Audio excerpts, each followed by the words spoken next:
ಕಡಿಮೆ ಸಿಬಿಲ್ ಸ್ಕೋರ್ ನಿಂದ ಸಾಲ ಕ್ರೆಡಿಟ್ ಕಾರ್ಡ್ ಅಪ್ಲಿಕೇಶನ್ ರಿಜೆಕ್ಟ್ ಆಗ್ತಾ ಇದೆಯಾ? ಇನ್ ಮುಂದೆ ಆಗಲ್ಲ.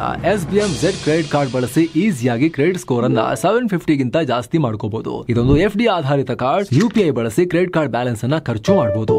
FD ಗೆ RBI ಗ್ಯಾರಂಟಿಯೊಂದಿಗೆ 7% ಇಂಟ್ರೆಸ್ಟ್ ಕೂಡ ಸಿಗುತ್ತೆ. 30 ದಿನದಲ್ಲೇ ಕ್ರೆಡಿಟ್ ಸ್ಕೋರ್ ನಲ್ಲಿ ಇಂಪ್ರೂವ್ಮೆಂಟ್ ಕೂಡ ನೋಡಬಹುದು. ಡಿಸ್ಕ್ರಿಪ್ಷನ್ ಹಾಗೂ ಪಿನ್ ಕಾಮೆಂಟ್ ನಲ್ಲಿರೋ ಲಿಂಕ್ ಮೂಲಕ Z ಆಪ್ ಡೌನ್ಲೋಡ್ ಮಾಡಿ.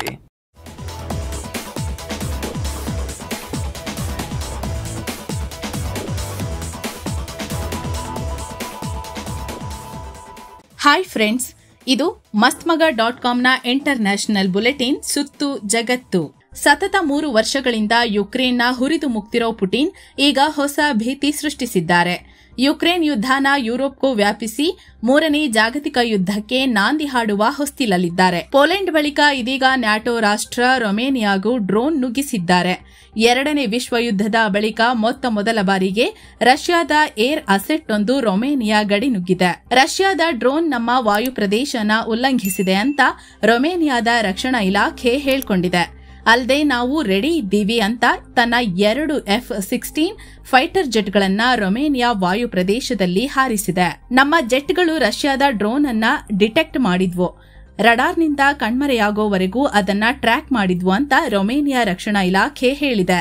ಆದ್ರೆ ಈ ಡ್ರೋನ್ ಜನ ಇರೋ ಪ್ರದೇಶಗಳ ಮೇಲೆ ಹಾರಲಿಲ್ಲ, ಅಲ್ಲಿ ಯಾವುದೇ ಬೆದರಿಕೆ ಒಡ್ಡಿಲ್ಲ ಅಂತ ಸ್ಪಷ್ಟನೆ ಕೊಟ್ಟಿದೆ. ಆದ್ರೆ ಸ್ನೇಹಿತರೆ, ಇದು ಗಂಭೀರ ಉಲ್ಲಂಘನೆ. ಕಳೆದ ಫೆಬ್ರವರಿಯಲ್ಲಿ ರೊಮೇನಿಯಾದ ಸಂಸತ್ತು ತನ್ನ ವಾಯು ಪ್ರದೇಶ ಉಲ್ಲಂಘಿಸೋ ಯಾವುದೇ ಡ್ರೋನ್ಗಳನ್ನ ಹೊಡೆದಾಕೋ ಕಾನೂನು ರಚಿಸಿತ್ತು. ಹೀಗಿದ್ರೂ ಕೂಡ ರಷ್ಯಾ ವಯೋಲೇಟ್ ಮಾಡಿದೆ. ಸದ್ಯ ರಷ್ಯಾದ ಡ್ರೋನ್ ಅನ್ನ ರೊಮೇನಿಯಾ ಹೊಡೆದಾಕಿಲ್ಲ, ಅದು ಅಲ್ಲಿಂದ ವಾಪಸ್ಸಾಗಿದೆ. ಇನ್ನು ಈ ರಷ್ಯಾ ಡ್ರೋನ್ ರೊಮೇನಿಯಾಗೆ ಪ್ರವೇಶಿಸಿರೋ ಬಗ್ಗೆ ಯುಕ್ರೇನ್ ಅಧ್ಯಕ್ಷ ಝೆಲೆನ್ಸ್ಕಿ ರಿಯಾಕ್ಟ್ ಮಾಡಿದ್ದಾರೆ. ರಷ್ಯಾ ಈ ಯುದ್ಧವನ್ನ ವಿಸ್ತರಣೆ ಮಾಡ್ತಾ ಹೋಗ್ತಿದೆ. ರಷ್ಯಾದ ಡ್ರೋನ್ ರೊಮೇನಿಯಾದ ಗಡಿಯ 10 ಕಿಲೋಮೀಟರ್ ಒಳಗೆ ಹೋಗಿದೆ. ಸುಮಾರು 50 ನಿಮಿಷ ಹಾರಾಟ ನಡೆಸಿದೆ. ರಷ್ಯಾ ಮೇಲೆ ಮತ್ತಷ್ಟು ಸ್ಯಾಂಕ್ಷನ್ಸ್ ಮತ್ತು ಟ್ಯಾರಿಫ್ ಹೇರೋ ಅಗತ್ಯ ಇದೆ. ರಷ್ಯಾ ವಿರುದ್ಧ ಎಲ್ಲರೂ ಒಟ್ಟಾಗಬೇಕು ಅಂದಿದ್ದಾರೆ. ಅತ್ತ ಸ್ವೀಡನ್ ಕೂಡ ಇದಕ್ಕೆ ಖಂಡನೆ ವ್ಯಕ್ತಪಡಿಸಿದೆ.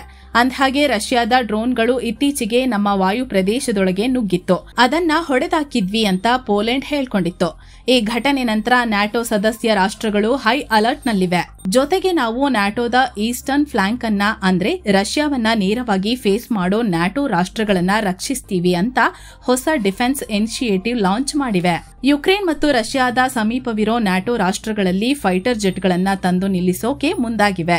ಜೊತೆಗೆ integrated defence system, surveillance system, information sharing ಕೂಡ ಮಾಡ್ತೀವಿ ಅಂತ ನ್ಯಾಟೋ ಅನೌನ್ಸ್ ಮಾಡಿದೆ. ಈ ಉದ್ವಿಗ್ನತೆ ನಡುವೆಯೇ ರಷ್ಯಾದ ಡ್ರೋನ್ ಈಗ ರೊಮೇನಿಯಾದೊಳಗೆ ಕಾಣಿಸಿಕೊಂಡಿರೋದು ಆತಂಕಕ್ಕೆ ಕಾರಣವಾಗಿದೆ. ಈ ನಡುವೆ ರಷ್ಯಾ ದಾಳಿಗೆ ನಾವು ರೆಡಿ ಇದ್ದೀವಿ ಅಂತ ಪೋಲೆಂಡ್ ಮತ್ತೆ ತನ್ನ ವಾಯು ಪ್ರದೇಶದಲ್ಲಿ ಫೈಟರ್ ಜೆಟ್ ಹಾರಿಸಿದೆ. ಮುನ್ನೆಚ್ಚರಿಕೆ ಕ್ರಮವಾಗಿ ಪೋಲೆಂಡ್ನ ಲುಬ್ಲಿನ್ ಏರ್ಪೋರ್ಟ್ ಅನ್ನ ಕೂಡ ಮುಚ್ಚಲಾಗಿದೆ ಅಂತ ಅಲ್ಲಿನ ಅಧಿಕಾರಿಗಳು ಹೇಳಿದ್ದಾರೆ. ಜೊತೆಗೆ ಗ್ರೌಂಡ್ ಬೇಸ್ಡ್ ಏರ್ ಡಿಫೆನ್ಸ್ ಸಿಸ್ಟಂಗಳನ್ನ ಕೂಡ ಸಂಪೂರ್ಣ ಸನ್ನದ್ಧ ಸ್ಥಿತಿಲಿ ನಿಲ್ಲಿಸ್ತೀವಿ ಅಂತ ಪೋಲೆಂಡ್ ಪ್ರಧಾನಿ ಡೊನಾಲ್ಡ್ ಟಸ್ಕ್ ಹೇಳಿದ್ದಾರೆ. ಅಂದ್ಹಾಗೆ ಈ ರೊಮೇನಿಯಾ ಯುಕ್ರೇನ್ ಜೊತೆ ಸುಮಾರು 650 ಕಿಲೋಮೀಟರ್ ಗಡಿ ಹಂಚಿಕೊಂಡಿದೆ. ಪೂರ್ಣ ಪ್ರಮಾಣದ ಯುಕ್ರೇನ್ ಯುದ್ಧ ಶುರುವಾದ ಮೇಲಿಂದ ಆಗಾಗ ರಷ್ಯಾದ ಡ್ರೋನ್ ತುಣುಕುಗಳು ರೊಮೇನಿಯಾ ಮೇಲೆ ಬೀಳ್ತಾನೆ ಇವೆ. ಆದ್ರೀಗ ಡ್ರೋನ್ ನುಗ್ಬಿಟ್ಟಿದೆ. ಯುರೋಪ್ ರಾಷ್ಟ್ರಗಳಲ್ಲಿ ಭಯದ ವಾತಾವರಣ ಸೃಷ್ಟಿಯಾಗಿದೆ. ಇನ್ನು ನ್ಯಾಟೋ ರಾಷ್ಟ್ರಗಳ ಜೊತೆ ಉದ್ವಿಗ್ನತೆ ಹೆಚ್ಚಾಗ್ತಿದ್ದಂತೆ ರಷ್ಯಾ ಪೋಲೆಂಡ್ ಗಡಿ ಸಮೀಪ ತನ್ನ ಭಯಾನಕ ಮಿಸೈಲ್ ಅನ್ನ ನಿಯೋಜಿಸಿದೆ. ಕಲಿನಿಂಗ್ರಾಡ್ ಪ್ರದೇಶದಲ್ಲಿ ಭಯಾನಕ ಇಸ್ಕಾಂದರ್ ಮಿಸೈಲ್ ಅನ್ನ ತಂದು ನಿಲ್ಲಿಸಿದೆ. ಈ ಕ್ರೂಸ್ ಮಿಸೈಲ್ ಪೋಲೆಂಡ್ ರಾಜಧಾನಿ ವಾರ್ಸಾಗೆ ಬರೀ 3 ನಿಮಿಷದಲ್ಲಿ ರೀಚ್ ಆಗತ್ತೆ ಅಂತ ಹೇಳಲಾಗ್ತಿದೆ. ಇನ್ನು ಈ ನಡುವೆ ರಷ್ಯಾ ಮೇಲೆ ಯುಕ್ರೇನ್ ಡ್ರೋನ್ ಹರಿಬಿಟ್ಟಿದೆ. ರಷ್ಯಾದ ಅತಿದೊಡ್ಡ ಆಯಿಲ್ ಟರ್ಮಿನಲ್ನಲ್ಲಿ ಸಣ್ಣ ಪ್ರಮಾಣದ ಹಾನಿಯಾಗಿದೆ, ಆದರೆ ಯಾವುದೇ ಸಾವು ನೋವುಗಳಾಗಿಲ್ಲ ಅಂತ ರಷ್ಯಾ ಅಧಿಕಾರಿಗಳು ಹೇಳಿದ್ದಾರೆ. ಪಾಕ್ ಸೇನೆ ಮತ್ತು ಪಾಕ್ನ ಟಿಟಿಪಿ ಬಂಡುಕೋರರ ಮಧ್ಯೆ ಅಫ್ಘಾನಿಸ್ತಾನ ಗಡಿಭಾಗದಲ್ಲಿ ಭಾರೀ ಹೊಡೆದಾಟ ಆಗಿದೆ. ಕಳೆದ 3-4 ದಿನಗಳಿಂದ ಆಗಿರೋ ಈ ಹೊಡೆದಾಟದಲ್ಲಿ 19 ಪಾಕ್ ಸೈನಿಕರನ್ನ ಟಿಟಿಪಿಗಳು ಮುಗಿಸಿದ್ದಾರೆ. ಹಲವು ಪಾಕ್ ಸೈನಿಕರು ಗಂಭೀರವಾಗಿ ಗಾಯಗೊಂಡಿದ್ದಾರೆ. ಇದೇ ವೇಳೆ 45 ಟಿಟಿಪಿ ಬಂಡುಕೋರರನ್ನ ಪಾಕ್ ಸೇನೆ ಹೊಡೆದಾಕಿದೆ. ಪಾಕ್ನ ಖೈಬರ್ ಪಖ್ತೂನ್ಖ್ವಾ ಪ್ರಾಂತ್ಯದ ಬಜೌರ್, ಸೌತ್ ವಜ್ರಿಸ್ತಾನ್ ಮತ್ತು ಲೋವರ್ ದಿರ್ ಪ್ರದೇಶಗಳಲ್ಲಿ ಈ ಕಾರ್ಯಾಚರಣೆ ನಡೆಸಿದ್ದೀವೆ. ಟಿಟಿಪಿಗಳ ಹಡಗು ತಾಣ ನಾಶ ಮಾಡಿದ್ದೀವೆ. ಟಿಟಿಪಿಗಳನ್ನ ಸಂಪೂರ್ಣವಾಗಿ ನಿರ್ನಾಮ ಮಾಡ್ತೀವಿ ಅಂತ ಪಾಕ್ ಸೇನೆ ಹೇಳಿದೆ. ಈ ದಾಳಿ ಬೆನ್ನಲ್ಲೇ ಪಾಕ್ ಪ್ರಧಾನಿ ಶಹಬಾಜ್ ಶರೀಫ್ ಅಫ್ಘಾನಿಸ್ತಾನಕ್ಕೆ ದೊಡ್ಡ ವಾರ್ನಿಂಗ್ ಕೊಟ್ಟಿದ್ದಾರೆ. ನೀವು ನಮ್ಮ ಜೊತೆ ನಿಲ್ತೀರಾ ಅಥವಾ ಪಾಕ್ನಲ್ಲಿರೋ ಟಿಟಿಪಿಗಳ ಜೊತೆ ನಿಲ್ತೀರಾ ಅನ್ನೋದು ಡಿಸೈಡ್ ಮಾಡಿ. ಅಫ್ಘಾನಿಸ್ತಾನದಿಂದ ಬಂದ ಉಗ್ರರು ಟಿಟಿಪಿಗಳ ಜೊತೆ ಸೇರ್ಕೊಂಡು ನಮ್ಮ ಸೈನಿಕರು ಮತ್ತು ನಾಗರಿಕರ ಮೇಲೆ ದಾಳಿ ಮಾಡ್ತಿದ್ದಾರೆ. ಪಾಕ್ ಅಫ್ಘಾನಿಸ್ತಾನ ಜೊತೆ ಸಂಬಂಧ ಉಳಿಸಿಕೊಳ್ಳೋಕೆ ಸಿದ್ಧವಾಗಿದೆ. ಆದರೆ ಅಫ್ಘಾನಿಸ್ತಾನ ಉಗ್ರರಿಗೆ ಬೆಂಬಲ ನೀಡ್ತಿದೆ. ನೀವು ಇದನ್ನೇ ಮುಂದುವರಿಸಿದ್ರೆ ನಿಮ್ಮ ಜೊತೆ ನಮ್ಗೆ ಸಂಬಂಧ ಬೇಕಾಗಿಲ್ಲ. ನಾವು ಉಗ್ರರನ್ನ ಮಟ್ಟ ಹಾಕೋಕೆ ಏನ್ ಬೇಕಾದ್ರೂ ಮಾಡ್ತೀವಿ ಅಂತ ಶರೀಫ್ ದೊಡ್ಡ ಮಾತನಾಡಿದ್ದಾರೆ. ಉಗ್ರ ಪೋಷಕ ಪಾಕಿಸ್ತಾನದ ಮತ್ತೊಂದು ಉಗ್ರ ಮುಖ ಬಯಲಾಗಿದೆ. ಆಪರೇಷನ್ ಸಿಂಧೂರ್ ಟೈಮ್ನಲ್ಲಿ ಭಾರತ ನುಚ್ಚುನೂರು ಮಾಡಿದ್ದ ಮುರಿದ್ಕೆಯ ಲಷ್ಕರ್ ಹೆಡ್ ಕ್ವಾರ್ಟರ್ಸ್ ಅನ್ನ ಮರು ನಿರ್ಮಾಣ ಮಾಡೋ ಕೆಲಸ ಈಗ ಶುರುವಾಗಿದೆ. ಖುದ್ದು ಶಹಬಾಜ್ ಶರೀಫ್ ಸರ್ಕಾರ ಈ ಲಷ್ಕರ್ ಹೆಡ್ ಕ್ವಾರ್ಟರ್ಸ್ ಮರು ನಿರ್ಮಾಣಕ್ಕೆ 1.25 ಕೋಟಿ ರೂಪಾಯಿ ಪ್ಯಾಕೇಜ್ ಬಿಡುಗಡೆ ಮಾಡಿದೆ. ಪಾಕ್ ಸರ್ಕಾರ ಮತ್ತು ಲಷ್ಕರ್ ಉಗ್ರ ಸಂಘಟನೆ ಮುಂದಿನ ವರ್ಷದ ಫೆಬ್ರವರಿ 5ನೇ ತಾರೀಖಿನೊಳಗೆ ಈ ಮರ್ಕಜ್ ಪುನರ್ ನಿರ್ಮಾಣ ಮಾಡೋಕೆ ಪ್ಲಾನ್ ಮಾಡಿವೆ ಅಂತ ಗೊತ್ತಾಗಿದೆ. ಮರ್ಕಜ್ ತೈಬಾ ಹೆಡ್ ಕ್ವಾರ್ಟರ್ ಅನ್ನ ಸಂಪೂರ್ಣವಾಗಿ ಕೆಡವಲಾಗಿದೆ. ಮರ್ಕಜ್ ತೈಬಾದ ಡೈರೆಕ್ಟರ್ ಮೌಲಾನಾ ಅಬು ಜರ್ ಮತ್ತು ಲಷ್ಕರ್ನ ಚೀಫ್ ಟ್ರೇನರ್ ಯೂನಸ್ ಶಾ ಭೂಕಾರಿಯಾ ಮುಂದಾಳತ್ವದಲ್ಲಿ ಈ ಕೆಲಸ ನಡೆಯುತ್ತಿದೆ. ಪಾಕ್ ಸರ್ಕಾರದ ಪ್ಯಾಕೇಜ್ ಜೊತೆಗೆ ಲಷ್ಕರ್ ಉಗ್ರರು ಫಂಡ್ ರೈಸಿಂಗ್ ಕ್ಯಾಂಪೇನ್ ಶುರು ಮಾಡಿದ್ದಾರೆ. ಪ್ರವಾಹ ಸಂತ್ರಸ್ತರ ಹೆಸರೇಳಿ ಹಣ ಕಲೆಕ್ಟ್ ಮಾಡ್ತಿದ್ದಾರೆ. ಆನ್ಲೈನ್ ಮತ್ತು ಆಫ್ಲೈನ್ ಎರಡೂ ಕಡೆ ಈ ಫಂಡ್ ರೈಸಿಂಗ್ ಕ್ಯಾಂಪೇನ್ ನಡೆಸಲಾಗ್ತಿದೆ. ಈಗ ಇದೇ ದುಡ್ಡಿನಿಂದ ಮತ್ತೆ ಉಗ್ರ ಬಿಲವನ್ನ ಕಟ್ಟಲಾಗ್ತಿದೆ. ಪಾಕಿಸ್ತಾನದ ಇನ್ನೊಂದು ಹಣೆಬರಹ ಮತ್ತೆ ಜಗಜ್ಜಾಹೀರವಾಗಿದೆ. ನಿಮ್ಮ ಜೊತೆ ನಮ್ಗೆ ವ್ಯಾಪಾರ ಬೇಡ ಅಂತ ಭಾರತ ಹೇಳಿದ್ರೂ ಕೂಡ ಮತ್ತೆ ಭಾರತಕ್ಕೆ ತಮ್ಮ ಗೂಡ್ಸ್ ಕಳಿಸಿ ಪಾಕ್ ಸಿಕ್ಕಾಕೊಂಡಿದೆ. ಮಹಾರಾಷ್ಟ್ರದ ನವಶೇವಾ ಬಂದರಿನಲ್ಲಿ ಪಾಕ್ ಮೂಲದ 28 ಕಂಟೇನರ್ಗಳನ್ನ ಡೈರೆಕ್ಟರೇಟ್ ಆಫ್ ರೆವಿನ್ಯೂ ಇಂಟೆಲಿಜೆನ್ಸ್ ಅಧಿಕಾರಿಗಳು ವಶಕ್ಕೆ ಪಡೆದಿದ್ದಾರೆ. ಆಪರೇಷನ್ ಡೀಪ್ ಮ್ಯಾನಿಫೆಸ್ಟ್ ಹೆಸರಲ್ಲಿ 12 ಕೋಟಿ ರೂಪಾಯಿ ಮೌಲ್ಯದ 28 ಕಂಟೇನರ್ ವಶಪಡಿಸಿಕೊಳ್ಳಲಾಗಿದೆ. ಇದರಲ್ಲಿ ಕಾಸ್ಮೆಟಿಕ್ಸ್ ಮತ್ತು ಡ್ರೈ ಡೇಟ್ಸ್ ಅಂದ್ರೆ ಒಣಗಿದ ಖರ್ಜೂರಗಳಿದ್ವು ಅಂತ ಅಧಿಕಾರಿಗಳು ಹೇಳಿದ್ದಾರೆ. ಇದರ ಜೊತೆಗೆ ದುಬೈ ಮೂಲದ ಸಪ್ಲೈಯರ್ ಮತ್ತು ಕಸ್ಟಮ್ಸ್ ಬ್ರೋಕರ್ ಅನ್ನ ಕೂಡ ಡಿಆರ್ಐ ವಶಕ್ಕೆ ಪಡೆದಿದೆ. ಅಂದಹಾಗೆ ಪಾಕ್ ಹೀಗೆ ಹಲವು ಬಾರಿ ಸರಕನ್ನ ಬೇರೆ ದೇಶಗಳಿಗೆ ಕಳಿಸಿ ಅಲ್ಲಿಂದ ಭಾರತಕ್ಕೆ ವರ್ಗಾಯಿಸಿ ಸಿಕ್ಕಾಕೊಂಡಿದೆ. ಈಗ ಯುಎಇ ಮೂಲಕ ವ್ಯವಹಾರ ನಡೆಸೋಕೋಗಿ ಪುನಃ ಸಿಕ್ಕಿಬಿದ್ದಿದೆ.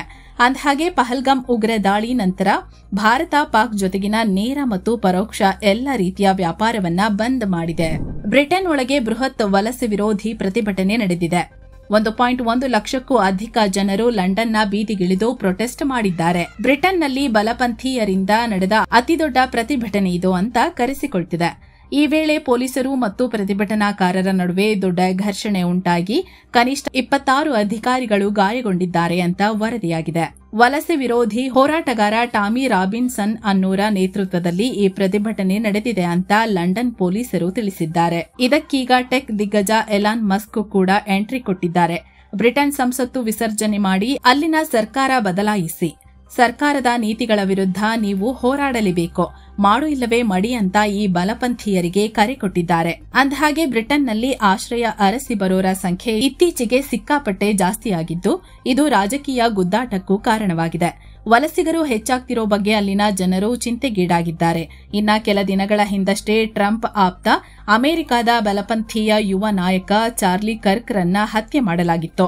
ಸದಾ ವಲಸೆ ವಿರುದ್ಧ ಧ್ವನಿ ಎತ್ತುತ್ತಿದ್ದ ಚಾರ್ಲಿ ಹತ್ಯೆಗೀಡಾಗಿರುವುದಕ್ಕೂ ಈ ಪ್ರತಿಭಟನೆ ವೇಳೆ ಸಂತಾಪ ಸೂಚಿಸಲಾಗಿದೆ. ಜಂಜಿಗಳ ದಂಗೆಯಿಂದ ನೇಪಾಳದಲ್ಲಿ ಅಲ್ಲೋಲ ಕಲ್ಲೋಲ ಉಂಟಾಗಿತ್ತು. ಅಲ್ಲಿಗೆ ಬಂದಿದ್ದ ಪ್ರವಾಸಿಗರು ಕಕ್ಕಾಬಿಕ್ಕಿಯಾಗಿ ತಮ್ಮ ತಮ್ಮ ಊರುಗಳಿಗೆ ಪಲಾಯನ ಮಾಡಿದ್ರು. ಈ ಮೂಲಕ ನೇಪಾಳ ಆರ್ಥಿಕತೆಗೆ ಬೆನ್ನೆಲುಬಾಗಿರೋ ಪ್ರವಾಸೋದ್ಯಮಕ್ಕೆ ಕಲ್ಲು ಬಿದ್ದಿದೆ. ಆದ್ರೀಗ ಹಳೆ ಸರ್ಕಾರ ಪತನಗೊಂಡು ಮಧ್ಯಂತರ ಸರ್ಕಾರ ರಚನೆಯಾದ ನಂತರ ನೇಪಾಳ ಸಹಜ ಸ್ಥಿತಿಗೆ ಮರಳ್ತಿದ್ದು ಇದೀಗ ಪ್ರವಾಸಿಗರಿಗೆ ವಾಪಸ್ ಬನ್ನಿ ಅಂತ ನೇಪಾಳ ಕರೆಯುತ್ತಿದೆ. ಪ್ರವಾಸಿಗರಿಗೆ ನೇಪಾಳ ಈಗ ಸಂಪೂರ್ಣವಾಗಿ ಸೇಫ್ ಆಗಿದೆ, ಪುನಃ ರಿಕವರ್ ಆಗ್ತಿದೆ. ಪ್ರತಿಭಟನೆ ನಡೆದಿರೋದು ನೇಪಾಳ ಸರ್ಕಾರ ವಿರುದ್ಧವೇ ಹೊರತು ಪ್ರವಾಸಿಗರಿಗೆ ನೋವುಂಟು ಮಾಡೋ ಉದ್ದೇಶ ಇರಲಿಲ್ಲ ಅಂತ ಅಲ್ಲಿನ ಟೂರಿಸಂ ಇಂಡಸ್ಟ್ರಿ ಯುವಕರು ಸೋಷಿಯಲ್ ಮೀಡಿಯಾದಲ್ಲಿ ಮನವಿ ಮಾಡಿಕೊಳ್ತಿದ್ದಾರೆ. ಇನ್ನ ಸುಶೀಲಾ ಕಾರ್ಕಿ ನೇಪಾಳ ಮಧ್ಯಂತರ ಸರ್ಕಾರದ ಮುಖ್ಯಸ್ಥೆಯಾಗಿ ಪ್ರಮಾಣ ವಚನ ಸ್ವೀಕರಿಸಿದ್ರು. ಇದಕ್ಕೀಗ ಅಲ್ಲಿನ ಪ್ರಮುಖ ರಾಜಕೀಯ ಪಕ್ಷಗಳು ತೀವ್ರ ವಿರೋಧ ವ್ಯಕ್ತಪಡಿಸಿವೆ. ಇದು ಅಸಂವಿಧಾನಿಕ ಅಂತ ಕರೆದಿವೆ. ಜಂಜಿಗಳು ನಡೆಸಿರೋ ಪ್ರತಿಭಟನೆ ಪೂರ್ವ ಯೋಜಿತ. ಈಗಿಂದೀಗಲೇ ಸಂಸತ್ತು ವಿಸರ್ಜಿಸೋ ನಿರ್ಧಾರವನ್ನ ಮಧ್ಯಂತರ ಸರ್ಕಾರ ಹಿಂಪಡಿಬೇಕು ಅಂತ ಡಿಮ್ಯಾಂಡ್ ಮಾಡಿವೆ. ಇನ್ನು ಅಮೆರಿಕ ಅಧ್ಯಕ್ಷ ಟ್ರಂಪ್ ರಷ್ಯಾ ತೈಲ ಖರೀದಿ ಮಾಡೋ ಚೀನಾಗೆ 50ರಿಂದ 100% ಟ್ಯಾರಿಫ್ ಹಾಕಿ ಅಂತ ನ್ಯಾಟೋ ರಾಷ್ಟ್ರಗಳಿಗೆ ಹೇಳಿದ್ರು. ಇದಕ್ಕೀಗ ಚೀನಾ ವಿದೇಶಾಂಗ ಮಂತ್ರಿ ವಾಂಗ್ ಈ ಪ್ರತಿಕ್ರಿಯೆ ಕೊಟ್ಟಿದ್ದಾರೆ. ಚೀನಾ ಯುದ್ಧಗಳಲ್ಲಿ ಭಾಗವಹಿಸಿಲ್ಲ, ಯುದ್ಧಗಳನ್ನ ಶುರು ಮಾಡೋಕ್ಕೂ ಚೀನಾ ಯೋಚಿಸಲ್ಲ ಅಂದಿದ್ದಾರೆ. ಜೊತೆಗೆ ಯುದ್ಧದಿಂದ ಸಮಸ್ಯೆಗಳು ಬಗೆಹರಿಯಲ್ಲ, ಸ್ಯಾಂಕ್ಷನ್ಸ್ಗಳು ಸಂಬಂಧಗಳನ್ನ ಮತ್ತಷ್ಟು ಹಾಳು ಮಾಡ್ತವೆ. ಚೀನಾ ಉತ್ತಮ ಶಾಂತಿ ಮತ್ತು ಭದ್ರತೆಯ ರೆಕಾರ್ಡ್ ಹೊಂದಿವೆ. ಏನಿದ್ರೂ ಮಾತುಕತೆ ಮತ್ತು ರಾಜತಾಂತ್ರಿಕತೆ ಮೂಲಕ ಸಮಸ್ಯೆ ಬಗೆಹರಿಸೋಕೆ ಚೀನಾ ಬಯಸುತ್ತೆ ಅಂದಿದ್ದಾರೆ. ಅಂದ್ರೆ ನಮ್ಮೇಲೆ ಸ್ಯಾಂಕ್ಷನ್ಸ್ ಟ್ಯಾರಿಫ್ ಅಂತ ಬಲಪ್ರಯೋಗ ಮಾಡೋಕೆ ಬರಬೇಡಿ, ಏನಿದ್ರೂ ಮಾತುಕತೆಗೆ ಮುಂದಾಗಿ ಅಂತ ವಾಂಗ್ ಈ ಟ್ರಂಪ್ಗೆ ಪರೋಕ್ಷವಾಗಿ ತೀಕ್ಷ್ಣ ಪ್ರತಿಕ್ರಿಯೆ ಕೊಟ್ಟಿದ್ದಾರೆ. ಭಾರತ ಅಮೆರಿಕ ವ್ಯಾಪಾರ ಸಂಬಂಧದಲ್ಲಿ ಸ್ವಲ್ಪ ಚೇತರಿಕೆ ಕಾಣ್ತಿರೋ ಹೊತ್ತಲ್ಲಿ ಅಮೆರಿಕದಲ್ಲಿರೋ ಭಾರತ ರಾಯಭಾರಿ ವಿನಯ್ ಮೋಹನ್ ಕ್ವಾತ್ರಾ ಅಮೆರಿಕದ ಹಲವಾರು ಸಂಸದರನ್ನ ಮೀಟ್ ಮಾಡಿದ್ದಾರೆ. ಅವರೊಂದಿಗೆ ದ್ವಿಪಕ್ಷೀಯ ಸಂಬಂಧ ಕುರಿತು ಚರ್ಚೆ ನಡೆಸಿದ್ದಾರೆ. ಉಭಯ ನಾಯಕರು ಇಂಡೋ ಪೆಸಿಫಿಕ್ ಭಾಗದಲ್ಲಿ ಪರಸ್ಪರ ಹಿತಾಸಕ್ತಿ ಕುರಿತು ಅಭಿಪ್ರಾಯಗಳನ್ನು ಹಂಚಿಕೊಂಡಿದ್ದಾರೆ. ಈ ವೇಳೆ ಮಾತುಕತೆ ಮೂಲಕ ಯುಕ್ರೇನ್ ಯುದ್ಧ ಕೊನೆಗೊಳಿಸೋ ಪ್ರಯತ್ನಕ್ಕೆ ಭಾರತ ಸಂಪೂರ್ಣವಾಗಿ ಬೆಂಬಲಿಸುತ್ತೆ ಅಂತ ವಿನಯ್ ಮೋಹನ್ ಕ್ವಾತ್ರಾ ಪುನರುಚ್ಚಾರ ಮಾಡಿದ್ದಾರೆ. ಗಾಜಾ, ಸಿರಿಯಾ, ಕತಾರ್, ಇರಾನ್ ಬಳಿಕ ಇಸ್ರೇಲ್ ಇದೀಗ ಲೆಬನಾನ್ ಮೇಲೆ ಮತ್ತೆ ದಾಳಿ ಮಾಡಿದೆ. ಹೆಜ್ಬೊಲ್ಲಾಗಳನ್ನ ಗುರಿಯಾಗಿಸಿ ಏರ್ ಸ್ಟ್ರೈಕ್ ಮಾಡಿದೆ. ಈ ದಾಳಿಯಲ್ಲಿ ಹೆಜ್ಬೊಲ್ಲಾದ ಆಪರೇಟಿವ್ ಸಾವನ್ನಪ್ಪಿದ್ದಾನೆ ಅಂತ ಇಸ್ರೇಲ್ ಸೇನೆ ತಿಳಿಸಿದೆ. ಈತನನ್ನ ವಾಸಿಂ ಸಯೀದ್ ಅಂತ ಗುರುತಿಸಲಾಗಿದೆ. ಈತ ಆ ಪ್ರದೇಶದಲ್ಲಿ ಹೆಜ್ಬೊಲ್ಲಾ ಮೂಲ ಸೌಕರ್ಯವನ್ನ ಪುನರ್ ನಿರ್ಮಾಣ ಮಾಡ್ತಿದ್ದ. ಇಸ್ರೇಲ್ ಗುರಿಯಾಗಿಸಿ ರಾಕೆಟ್ ದಾಳಿ ಮಾಡ್ತಿದ್ದ. ಹೀಗಾಗಿ ಈ ದಾಳಿ ಮಾಡಿದ್ದೀವಿ ಅಂತ ಇಸ್ರೇಲ್ ಹೇಳಿದೆ. ಇನ್ನು ಗಾಜಾದಲ್ಲಿ ಇಸ್ರೇಲ್ ದಾಳಿ ಕಂಟಿನ್ಯೂ ಆಗಿದೆ. ಹೊಸ ದಾಳಿಯಲ್ಲಿ 49 ಜನ ಸಾವನ್ನಪ್ಪಿದ್ದಾರೆ, ಹಲವರು ಗಾಯಗೊಂಡಿದ್ದಾರೆ. ಜೊತೆಗೆ ಇಸ್ರೇಲ್ನ ನಿರಂತರ ದಾಳಿಯಿಂದ ಒಂದೇ ದಿನದಲ್ಲಿ 6,000 ಜನ ಸ್ಥಳಾಂತರಗೊಂಡಿದ್ದಾರೆ ಅಂತ ಗೊತ್ತಾಗಿದೆ. ಇಸ್ರೇಲ್ ಪಡೆಗಳು ಹಮಾಜ್ ನಾಯಕರನ್ನ ಗುರಿಯಾಗಿಸಿ ಕತಾರ್ ಮೇಲೆ ದಾಳಿ ಮಾಡಿದ ಬೆನ್ನಲ್ಲೇ ಅಮೆರಿಕದ ವಿದೇಶಾಂಗ ಸಚಿವ ಮಾರ್ಕೋ ರುಬಿಯೋ ಇಸ್ರೇಲ್ಗೆ ಭೇಟಿ ಕೊಟ್ಟಿದ್ದಾರೆ. ಈ ಭೇಟಿಯಲ್ಲಿ ಇಸ್ರೇಲ್ ಪ್ರಧಾನಿ ಬೆಂಜಮಿನ್ ನೆತನ್ಯಾಹುರನ್ನ ಮೀಟ್ ಮಾಡಿ ಮಾತುಕತೆ ನಡೆಸಲಿದ್ದಾರೆ ಅಂತ ನೆತನ್ಯಾಹುರ ಕಚೇರಿ ತಿಳಿಸಿದೆ. ಇನ್ನು ಈ ಭೇಟಿಯ ನಡುವೆ Qatar PM Mohammed bin Abdul Rahman Al Thani ಮುಂದಿನ ವಾರ ಅಮೆರಿಕಾಗೆ ಭೇಟಿ ನೀಡಲಿದ್ದಾರೆ. ಡಿನ್ನರ್ ಆಯೋಜಿಸಿದ್ದಾರೆ.